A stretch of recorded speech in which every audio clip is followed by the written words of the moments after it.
You got some power. You have power. I just saw you raise your hand, and as you raised your hand, the show started. Exactly. Like you just cue. All right, let's go. I saw it go. Thank you, Mike. Happy 4th of July to our American family and friends watching and listening from the other side of the border. A belated happy July 1st to our fellow Canadians. We are worldwide, right? So we got to shout out everybody. Well, yes. I mean, that's why we're here, Jason. I mean, yeah, you're right. To all the incredible Canadian fans that I have, and the incredible Canadian people, family, and friends alike. I hope you had a fantastic Canada Day weekend. And yeah, 4th of July, man. I mean, I lived in America for 17 years. I am as loved there as I am everywhere else, man. I mean, they're massive sports fans, and they're very patriotic to everything, especially sports figures. So thank you, and have a great 4th of July. This show is actually going to be dedicated to you. We know it's Donovan Bailey Running Things. I'm Jason Portuondo. He is, yes, Donovan Bailey. But we're going to cover the Jamaican trials, where you were born. We're going to cover the U.S. trials, where you lived. Right. And we're covering the Canadian trials, which I am. which you are right now. Exactly. We should shout out as well the Caribbean, because Hurricane Beryl, I mean, wow, through Grenada, St. Vincent, Jamaica, just to name a few, doing some damage. So we think of our Caribbean connections. Dude, you're doing all news today. This is fantastic. Yeah, you know what? Blessings, and hope that there's very little damage to all the islands that the hurricane has hit. I spoke to my family in Jamaica, and friends, and also friends in Cayman and other places, and thank God for my family, the damage is not as bad. Good.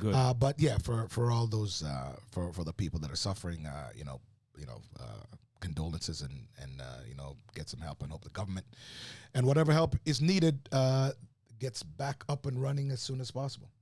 Happy July overall, because we're inside the month of Paris 2024. Puts a smile on your face, puts a smile on my face. As of today, it is July 4th as we tape. So 22 days, man. Yeah. Just over 3 weeks. Fire. Let's go. Fire. Let's go. I am fire. So yes. Pumped. Fire. No, you had it right. Fire. Fire. Okay, fire. All right, Mr. Bailey. Should we get to the proceedings? Fire. Shots fired. Well, speaking of shots, no bigger shot was fired over the last 7 days since we last visited than a guy by the name of Kishane Thompson. I'm going to get your take in a second, but first, let's take you back to what happened at the Jamaican National Stadium. Wow, in a word, fireworks. Set. Up. Seville and Thompson got away like rockets. Seville looks imperious. Thompson looks imperious and commanding as well. Kishane Thompson steps to the floor and gets there. 9.73. Oh, goodness gracious me. It's a new stadium record. New world leading. Absolutely stunning. Stunning to many of us, but not to this guy, because he talked about Kishane Thompson ahead of that run. So I don't know if you're like psychic, you're like Nostradamus or Kreskin, or I don't know, one of those that can see into the future. But by the way, Johan Blake says, whoa, pull up. I still have the National Stadium record at 9.75 because it's officially 9.77, and he wasn't even full out. Yeah. How did you predict that? Yeah. You have some connections. Maybe, yeah. Oh, yeah, that's what I did. I called him and said, hey, you, here's what you're going to do. Yes, I talked to his coach, Fran. Oh, no. I'm saying to you that dude, first of all, congratulations to Kishane. He has shown exceptional signs of brilliance over the past 3 years. I mean, and for those of us who are maybe track insiders or track observers or track fans, he's shown signs of brilliance. And there's a couple of things. I mean, I spoke about him last week because I think that we're talking about all the athletes or all the sprinters that's going to be a force in Paris, and who we thought that the finalists might be, or who the potential winners might be. And what I said to you was, at the Jamaican trials, last when we taped, I said to you at the Jamaican trials that the entire apple cart could be upset by one man. and yes, so sometimes I'm lucky, Jason. But yeah, you know what? Kishane is an excellent talent, an exceptional talent. But more importantly, I mean, you have to understand, people, exactly the structure or the infrastructure that he comes from. This is created by the one, Stephen Francis, one of the best coaches that ever lived. You know that, the likes of Elaine Thompson, Shelly Ann Fraser, Asafa Powell, to name a few. That's the kind of coaching and structure that Kishane Thompson is coming from. So that Frano, as he's known, is someone that is tinkering and training his athletes at all times. You don't hear from him often, funny enough.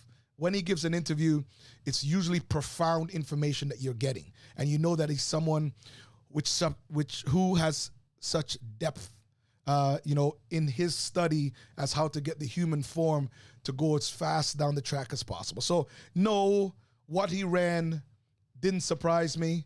How he ran it surprised me, though, because, you have a kid coming out of the blocks and essentially shutting it off at 60 meters. In the semifinals running 9.8, in the finals running 9.7, looking at Oblique Seville. Oblique Seville just ran 9.82. Now, these are legit running times. Anytime you're running times in the stadium, and again, I'll take nothing away from someone like Ferdinand Amanyala, but running at altitude, running 9.7 at altitude, and running 9.7 or 9.8 in Jamaica are two totally different races, and we will certainly see that on the circuit between now and the Olympics, or we'll definitely see it at the Olympics.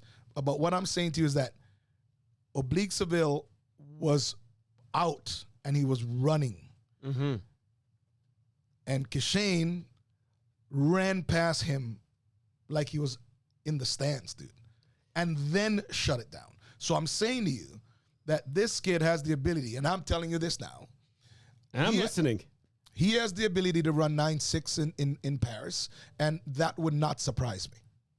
5.8, as we all know, is the mark set by the man. 9.58, right, But, correct.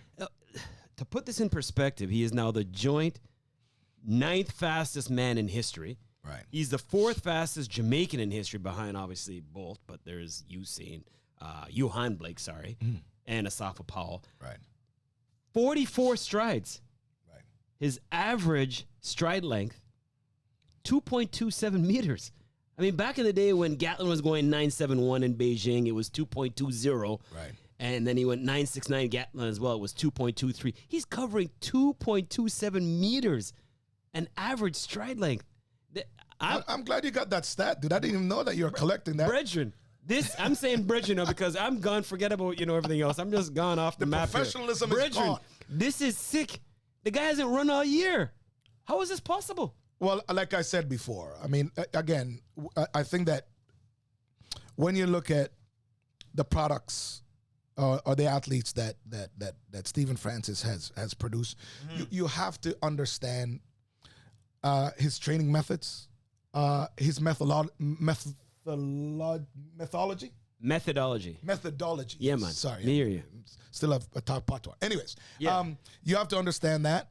And certainly you know that regardless of, I think that what Stephen has proven over the years, a lot of his athletes actually are training through some of these competitions. And funny enough, I believe, and again, I don't know this for a fact, I'm just talking about from an observer's perspective.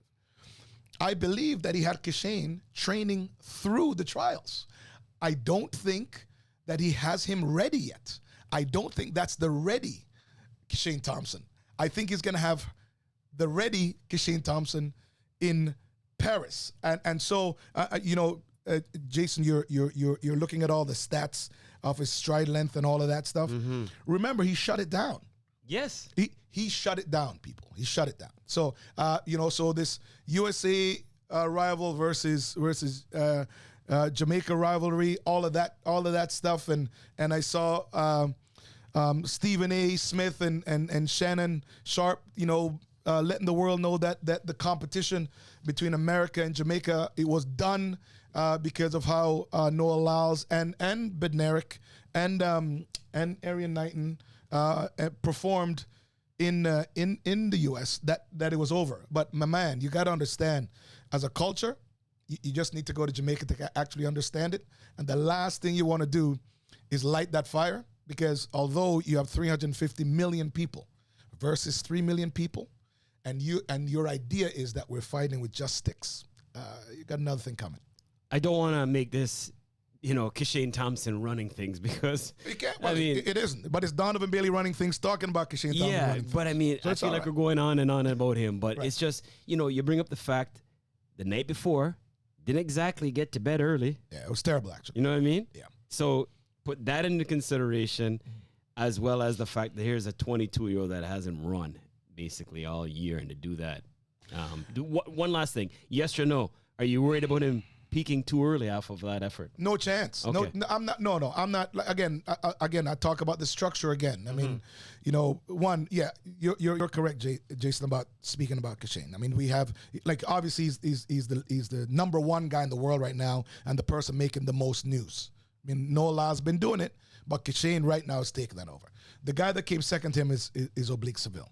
And Oblique Seville is no slouch, right? Right. And then we have, Akeem Blake, who's also, these are three guys that are 22 years old around. I'm glad you finished off the top three, because there's only been a top one. So Yeah, but I'm saying to you that is, you have to commend, the three guys for getting ready.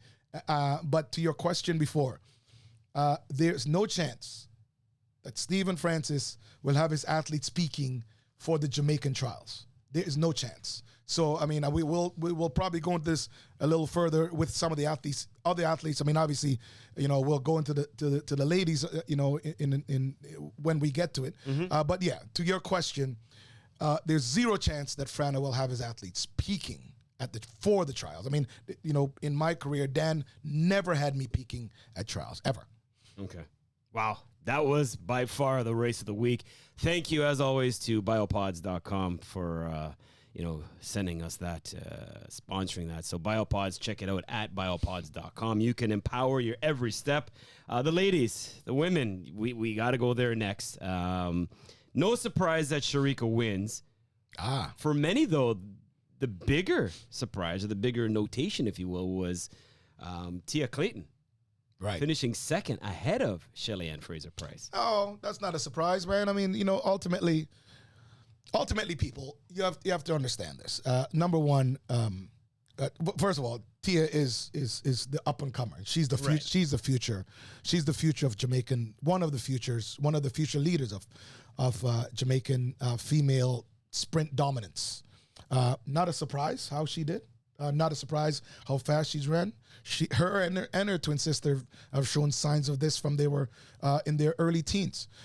Shelly-Ann making the team, running the way she has, and this was her second competition in a year, right? So there's no chance that you expect that for her to pop out and run 10-6. That's just not going to happen. I mean, and that's not how training, or as you mentioned. As your question was about the men peaking, right? I saw what Sharika did also. Sharika is obviously tweaking what her transitions are in the 100 meters. And as I said to you, and I've said to you many, many times, Sharika Jackson knows that she, in her mind, won the 100 meters at the World Championships last year. Sha'Carri is the actual winner from out in the island, lane 9. But Sharika, I'm very certain, is looking at that 100 meters and thinking about maybe a race lost, and thinking about how she could go back to Paris, or go back to the world stage again, when every single human being's watching, and go and reclaim something that she feels was hers. You'd expect a little bit of ring rust from, the GOAT. So, like you said, she made the team. That's all she needed to do. But, I mean, it is nice to see the up-and-comers doing their thing. You spoke of Clayton, and she was a solid second. Should mention Tia because she's got the twin sister, as you said, Right. Tina. So Sharika doing Sharika things. The 200, Sharika, again, you know, she looks good. I mean, we had Elaine Thompson, you know, doing the 1-2 Right. sweep. Now we're perhaps looking at Sharika doing the same. Well, you know what? Yeah, I mean, listen, at the end of the day, yes, I mean, certainly the race was missing Elaine Thompson's fastest woman ever. And first of all, and a few other notable Jamaican female sprinters that weren't there, right? But as you can see, the times, Jason, the times that Sharika ran in the deuce is absolutely insignificant because she did the least that a person can do to win a race. This simply was a jog to her. So 22.2 she ran, or 22.3? Yeah, I there's nothing. I put no stake on the time that was on the clock. I mean, this was a practice. You can see this was a practice for Sharika, the 1 and the 2. And I see, I definitely can see, you know, the Sharika of 2023 showing up in Paris for the 1 and the 2, which is going to be real interesting because we're going to get to it. But in the U.S. women, you know, they're coming, and or the men also. But I mean, it's going to be. I mean, listen, Paris is going to be great. I mean, we can go on about. This is just gibberish. You can go on about all kinds of stuff. But what, you know, we talked maybe about a month ago or 2 months ago, and we're talking about fast times and how things were zeroing in and getting ready, you know, basically for the clash. And man, as we talked then, Jason, and I told you to relax. Now the entire world is now excited to see exactly how this is planning, how this is, you know, planning and seeing and observing how this is going to work out. Well, you spoke of Sharika 22.29 in terms of the Jamaican trials. The U.S. trials, same distance, same sex. Gabby Thomas 21.81. She was flying. She advances, as does Brittany Brown and Mackenzie Long, running for her late mom. What a great story that is. You know, as we would say, she's a pitney. She's a young lady, you know, Right. a collegiate athlete, and rounds out the top 3 for the U.S. Well, coming off a long season, I mean, first I'll start with Mackenzie Long, just on a thought. I mean, the loss of a parent is you know, I've lost both mine, and the loss of a parent is probably the greatest void any human being can have, especially your mom. It's a mama's boy. And you know, she's using this as fuel, motivation for her to make the team. You know, and I think good on her, especially after an extremely long season in the college ranks. And so she's gone pro or going pro. So congratulations to her. I mean, Gabby looks awesome, dude. I mean, you know, Tanja Buford Bailey, who I know quite well, her coach, has got her ready, man. You know, 21 anything is no slouch. And she was out there too, like 7 or 8 lane. I can't remember which one it is. Well, when she was in lane 7, she was on one of the outside lanes. But either way, I mean, she's tall, ran the corner well. Yeah, it was 8 because I remember. Sorry, it was Mackenzie Long in 7. She was in 8 beside her, Brittany Brown in 9. So the outside 3 lanes, good, were the top 3. Well, that's not bad. That's that's very good. So for Gabby, I mean, this is exceptional. She's expected, you know, obviously as one of the favorites to win the deuce. I think it's going to be spectacular to watch her and Sharika go at it, just right out the gate, like right from blocks in the deuce. I think that's going to be fantastic. So I'm looking forward to that race. I mean, so you've got, and you also got some exceptional ladies that are in that event and the 100.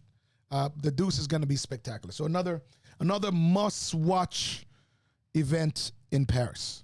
The deuce for the guys. Noah Lyles, no surprise there, wins in 19.53. That is a world-leading time. That is a meet mark. Kenny Bedrick was second in 19.59. Arian Knighton, third in 19.77. Arian Knighton, give the kid some credit. I mean, been through a lot this year, Right. and the fact that he still makes the team, all things considered, that's awesome. Well, congratulations to him. Yeah. I mean, he's young, a whole lot of pressure on him, and like you said, he went through a lot, and you know, he's come out, you know, on the positive side of things, the good positive side of things, where he makes the team. I like that. I just caught that. I'm a Right. little slow. Yeah, that's I okay. caught that. I I'll got cut you. that. I I'll got cut you. it. I So appreciate where he comes out and made the team, but I got to tell you, Noah Lyles, no surprise, absolutely no surprise. No, exactly. All right? However, who surprised me was Bednarik. Kenny ran a great race, and if Kenny, I mean, and I'm saying to you that he stretched out that race for Noah to catch him. Now we know that Noah Lyles ran. Well, first of all, they both ran the deuce, but Noah Lyles was coming, but he was coming for Kenny because Kenny was ahead of him. So Kenny surprised me how he executed that race, and I think that it's going to be fantastic to watch Kenny, Noah Lyles, Tobogo. Hopefully Zarnell Hughes gets in it. Audrey DeGrasse. Yep. I mean, we have, man, the deuce is going to be fantastic. You know, like you've got 3 Americans and I just name a couple other people that's going to be amazing. So yeah, again, the deuce, the result didn't surprise me. How Kenny Bednarik executed the race was spectacular because he looks like he's he's unafraid. And clearly, you know, he's not drinking the juice that Noah Lyles is pouring because he feels that he can go and win too, and that's not a bad thing. I mean, you know, and he's another guy that's doubling. Like imagine that. I mean, Tobogo, Noah Lyles. I think Sam. I don't know if Sam Beanie's running the deuce, but it'd be interesting to see what he does there. But there's a couple of Audrey DeGrasse can't count him out because you know when the lights are shining brightest, he's gonna get in there. So, dude, you know, I mean, that's all I got to say about that. That's fantastic. The deuce was fantastic, and Bednarik definitely impressed me. Hard to believe that it's been 20 years since an American has won either the 1 or the 2. Back at the Athens Games in 2004, they won both. Right. It was Justin Gatlin winning the 100, Sean Crawford the deuce. Right. An American hasn't won either one of those 2 since. And they're probably not going to win it. They're probably not going to. I mean, I don't like. Listen, here's the thing. You don't think Lyles wins 1 or the 2? No. I don't think an American's going to win the 1.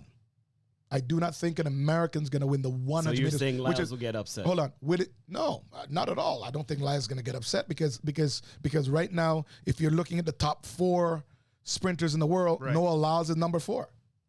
Okay, so it's not even an upset. You're saying if he loses, No, it's not. Okay. It's absolutely. I feel you. Okay. But it's absolutely not. But what upset. about the deuce? The deuce, he's absolutely favored, and that's his better race. Right. But I'm saying to you though that with Arian now, you know, back Sure, competing he needed that one. with Bednarik, with Bednarik running the way he's running, Arian Knighton, Audrey DeGrasse. So you think the drought continues? No. Let's steal it, Tobogo. Yeah.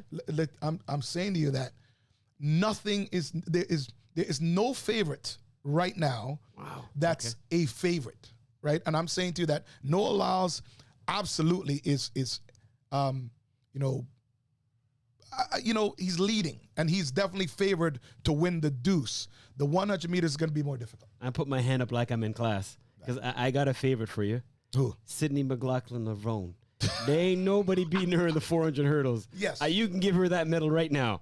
She broke her own world record again. That's not how it works. That's not how it works. I'm going to give her mine right now. I get what you're saying. I get what you're saying. Hold on. I get what you're saying, and I agree, right? But you still got to go there. I understand. No, yeah. no, I mean, I'm saying, no, but here's the thing. Like, understand this, people. The Olympic standard for the 400-meter flat is slower than what she ran in the hurdles. So at the end of the day, yeah, she's in a league completely by herself. I'm still looking forward to when her and Femke Bowl line up because I know it'll be a race for at least 300 meters. She's unbelievable, man. Right? I think it'd be great. I mean, again, that's, it's definitely not, it's not what you're saying. And we probably shouldn't say that. But if there's any guaranteed gold medal, it would be Sydney. Oh, yeah, exactly. I mean, without her in the trials, it was a great race. Cockrell and then Jones and Little would have been a fabulous race, but yeah, she was in a race of her own. One other quick U.S. note, the 16-year-old has done it. We hoped he'd get a chance to do it, but Quincy Wilson is going to become the youngest male U.S. track Olympian ever. He's going to become the youngest U.S. gold medal ever, too. I mean, what I'm saying to you, here's the thing. Yes, people, we keep talking about age. Track and field is an individual sport. And here's what happens. Forget about his age for a second. This kid came out and ran 44 3 times. So he actually, he trained hard and he put in the work so he deserves to actually get an Olympic gold medal. I think that they should put him in the preliminaries just so he can get a gold medal. I mean, I'm just saying to you, and become the youngest gold medal ever. This is another thing that I thought with Kristen Miller in the 100. I actually thought if that kid, he's also young, and another high school kid, I thought that he was going to be part of the relay pool too. I'm saying to that, if I was the coach, I'd have had both those kids on the team because, you know what, man, yes, it's about experience, but because it is about experience. But Quincy ran 44. Kristen ran sub 10.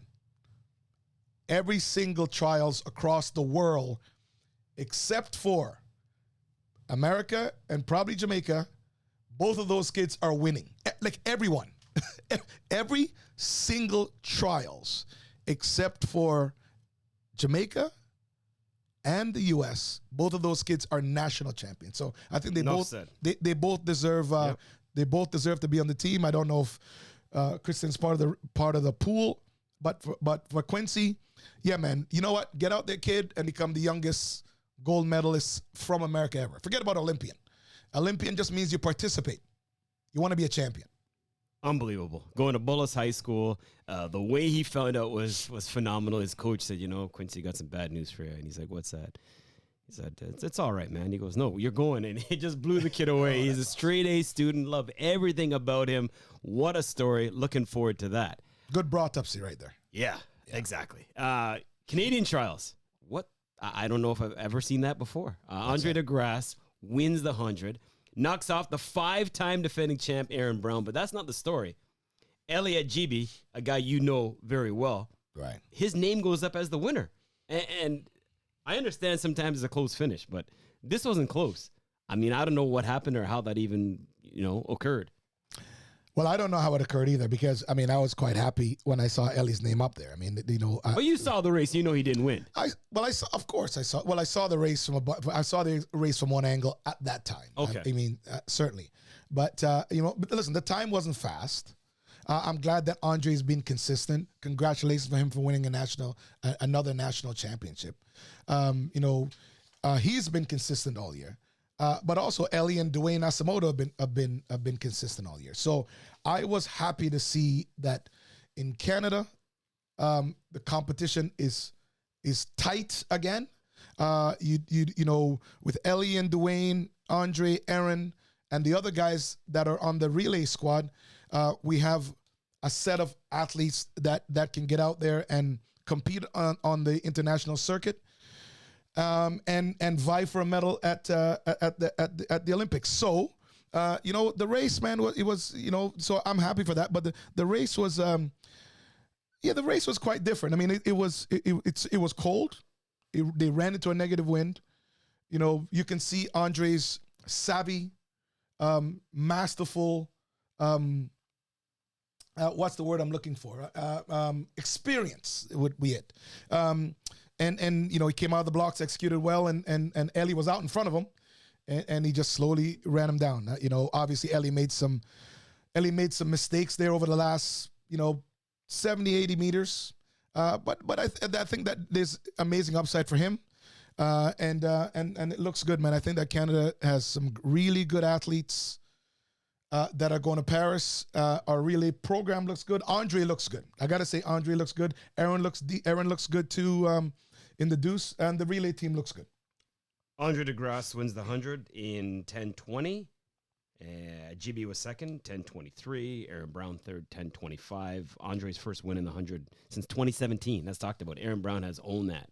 Right. But well, not that's this okay. time around. Yeah, well, I mean, listen, I mean, at the end of the day, the trials are great for stats, Exactly. which is why I said earlier about someone like Stephen Francis or Dan, when I was competing, my coach, Dan Paff, the trials was really something. It was just like a stopover. You trained through it. You knew exactly what you needed to do. And so I'm very certain that's what Andre's program, Ellie, Aaron, a lot of these athletes that knew they were going to Paris had punched their ticket already. They knew that it was just a formality for them to go, get on the team. I mean, the person that I'm also looking forward to in Paris is Canada's new sprint champion, Audrey. How cool is that? Audrey Leduc. So, at home. No, listen, I mean, you know what's funny? She ran way tighter than she did at home. I understand what the pressure is, and I'm glad that she got through it injury-free. I saw her when the videos I saw her of running in at LSU and running in Florida. She clearly was more at ease. I just saw transition was different, and again running way more tighter than she had before. But she got through it, man. And you know what? Congratulations. You now are going to the Olympic Games, and I believe that she will have a personal record, a personal best in both the 100 and the 200 because there's no pressure now. It doesn't matter. It is Paris. She is French, but there's not a whole lot of pressure. Yep. So I think that she's got great abilities, amazing abilities, and I think that she's gonna do some personal best and she's gonna surprise a few people actually because this is like she's young, and this is so untapped. Her talent is so untapped. Pride of Gatineau, Quebec. She wins in her home province. National record holder. You talked about the 25-year-old on her way to Paris. Field events. We got to shout out Sarah Mitten. Of course, she's gonna get a fourth straight Canadian title. She's unbelievable in the women's shot. Alicia Newman, pole vault. You think of course, the guy Pierre. You think of Damien. Talking obviously. Our team looks good, man. Yeah, I mean track. Jason's a stats man, by the way, so he's done all this. Savannah Sutherland. Yes. Yeah, we're just we have Pittsburgh. We go on and on, right? The Canadian team looks pretty good. The Canadian team looks pretty good. So I encourage everyone. I'll be on CBC live. I'll be watching you. Right. And I encourage all the Canadian fans to definitely tune in to CBC to watch how all of the athletes that Jason just named, as well as all the athletes we're both talking about from around the globe, how they fare in Paris, because the games are going to be spectacular. You'll be on CBC. I'll be splitting my time between COUCH and BED. You good at that?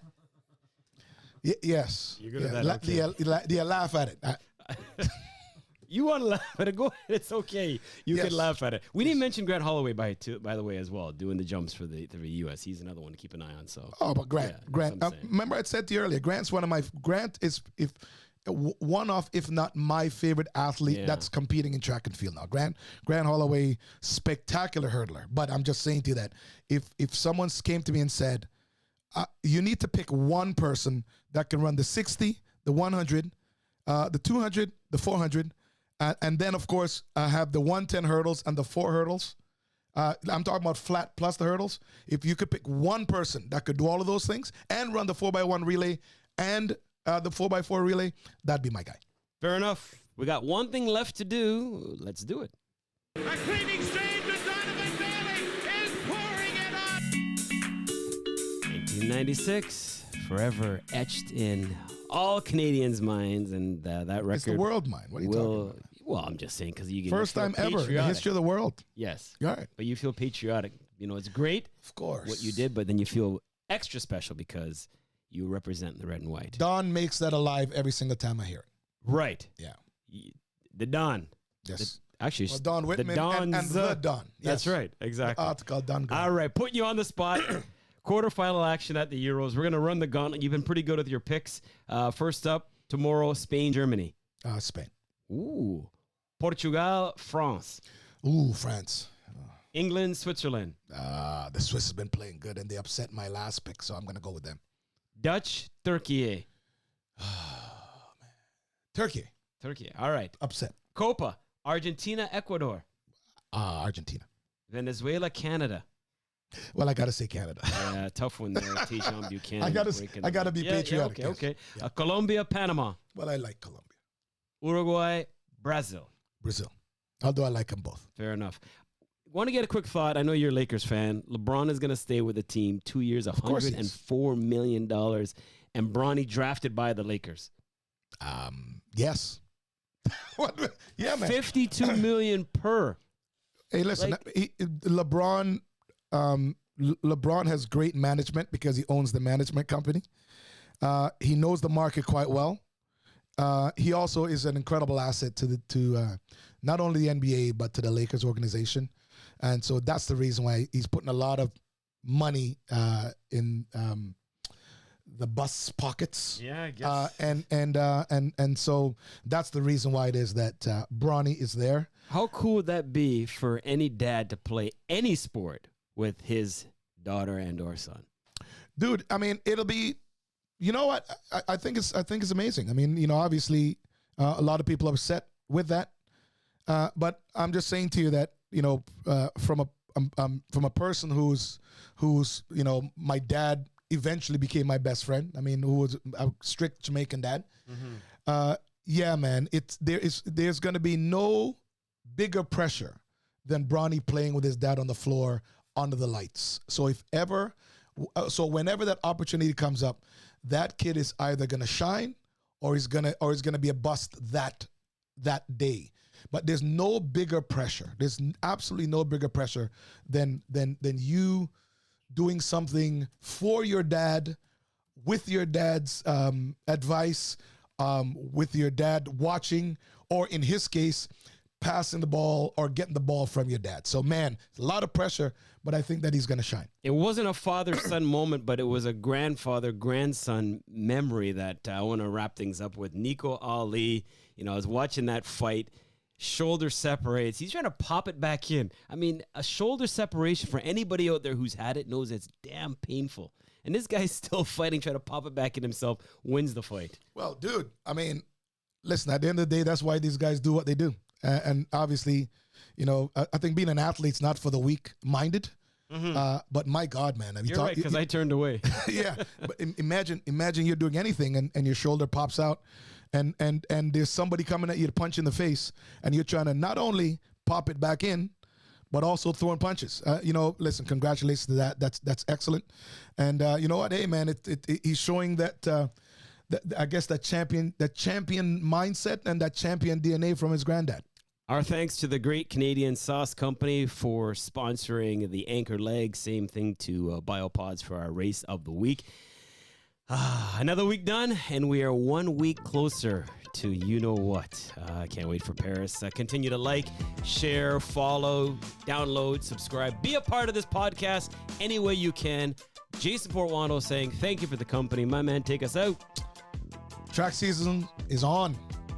Fire. Is it fire or fire? Fire. Fire. There we go. Ain't no fire go on, no. Anyways, yes. Thank you for tuning in. It's been a slice, and I'll see you all next week.